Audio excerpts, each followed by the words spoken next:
Hello viewers, நம்ம வாழ்க்கை அப்படிங்கிறது இயற்கையோடு ஒன்றுன ஒரு விஷயம் தாங்க. ஏன்னா இயற்கையில் கிடைக்கிற பழங்கள், காய்கறிகள் இதை வச்சு தான் நம்ம சாப்பிட்றோம், உயிர் வாழ்கிறோம் எல்லாமே. அப்படி இருக்கிற நம்ம வீட்லேயும் நிச்சயமாக செடிகள், மரங்கள் வளர்க்குறதுக்கு ரொம்பவே பிரியப்படுவோம். சில பேர் ரொம்பவே கார்டனிங்கில் ரொம்ப இன்ட்ரெஸ்ட்டாக இருப்பாங்க. நானும் அதில் ஒருத்திங்க. எனக்கு கார்டனிங்னால் அவ்வளோ பிடிக்கும். அதை பற்றின ஒரு டிப்ஸ் தான் இந்த வீடியோவில் பார்க்க போகிறோம். இன்றைக்கி கார்டனிங் அப்படிங்கிறது ரொம்பவுமே ஈஸியான விஷயமா ஆயிடுச்சுங்க. நீங்கள் உங்களுக்கு நிலமே இல்லை அப்படின்னா கூட ஒரு மொட்டை மாடியில் கூட நீங்கள் கார்டனிங் நாங்கள் பண்ணிக்கலாம். நிறையா செடிகள், காய்கறிகள், பூச்செடிகள் எல்லாமே நீங்கள் வளர்த்துக்கலாங்க. ஆனால் இதில் பல பேர் ஃபேஸ் பண்ணுற ஒரு முக்கியமான விஷயம் பார்த்திங்கன்னா பூச்சிகள். அதுக்கு என்ன ஃபர்டிலைசர் கொடுக்குறது? ஃபர்டிலைசர் மீன்ஸ் உரம் என்ன கொடுக்குறது, அது எப்படி வளர்க்குறது, அது அதிக காய்கறிகள், பூக்கள் வைக்கிறதுக்கு என்ன பண்ணணும், அதுக்கு நிறைய செலவு பண்ணணுமா, இந்த மாதிரி நிறைய கேள்விகள் உங்களுக்குள்ளே இருக்கும். அதுக்கு ஒரு சூப்பரான ரெமெடி தான் இந்த வீடியோவில் பார்க்க போகிறோம். பார்த்திங்களா, இந்த மாதிரி இலைப்பூச்சிகள்லாம் அதிகமாக இருக்கும். உங்கள் கார்டனில் இருக்கிற இலைகள் எல்லாத்தையுமே சாப்பிட்டு ரொம்பவுமே உங்களுக்கு ஒரு தொந்தரவாக இருக்கும். இந்த மாதிரி இலை புழுக்கள் இது பழங்களையும் சாப்பிட்ரும், பூக்களையும் சாப்பிட்ரும், இலைகளையும் சாப்பிட்ரும். பார்த்திங்களா, எறும்பு ரொம்பவுமே முக்கியமான ஒரு தொந்தரவுங்க நம்ம கார்டனிங்கில்.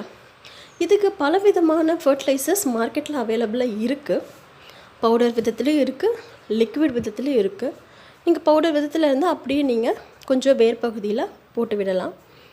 அந்த மாதிரி பூச்சிக்கொல்லிகளும் இருக்குது, நீங்கள் அதை வேர் பகுதியில் போட்டு விடலாம். அதே மாதிரி ஃபர்டிலைசர்ஸ், அதாவது உரங்களும் லிக்விட் வடிவத்துலேயும் இருக்குது, பூச்சிக்கொல்லிகளும் லிக்விட் வடிவத்தில் இருக்குது.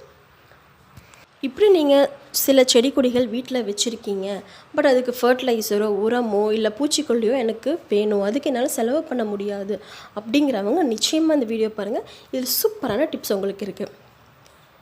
நம்ம வீடியோக்குள்ளே போகிறதுக்கு முன்னாடி இந்த வீடியோவை லைக் பண்ணுங்கள், ஷேர் பண்ணுங்கள், சப்ஸ்கிரைப் பண்ணுங்கள், பக்கத்தில் இருக்கிற பெல் ஐக்கானை கிளிக் பண்ணுங்கள். உங்களோட ஒரு லைக்குக்காகவும் ஷேருக்காகவும் சப்ஸ்கிரைப்புக்காகவும் தான் நாங்கள் நிறைய உழைக்கிறோம். லைக் பண்ணிவிட்டு வீடியோ பாருங்கள்.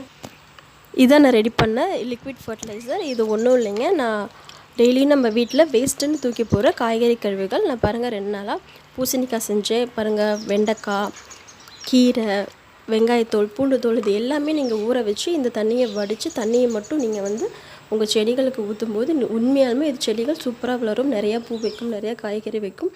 நிச்சயமாக பூச்சிகள் தொல்லையும் இருக்காது. பாருங்கள், வேறு நீங்கள் காய்கறிகள் இல்லை, வெறும் வெங்காய பூண்டு தோல் மட்டும் இருக்குன்னா அது கூட நீங்கள் போடலாம். நிச்சயமாக பூச்சிகள் தொல்லை இருக்காது. இங்கே பார்த்தீங்கன்னா எங்கள் வீட்டில் சின்ன சின்ன பக்கெட்ஸில் நிறையா தக்காளி செடிகள் வச்சுருக்கேன், இன்னமும் நிறையா வச்சுருக்கேன். நீங்கள் உங்களுக்கு தக்காளி செடிகள் மட்டும் காட்டுறேன். இது பார்த்திங்கன்னா நிறையா காய் வச்சுருக்கு. இதுக்கு எல்லாத்துக்குமே நான் அந்த லிக்விட் ஃபர்டிலைசர் மட்டும்தான் கொடுக்குறேன். காய்கறி கழிவுகள்லேருந்து வர சத்துக்களை இது நிறையா காய் வைக்குது, உண்மையுமே நல்ல ரிசல்ட் கொடுக்குது.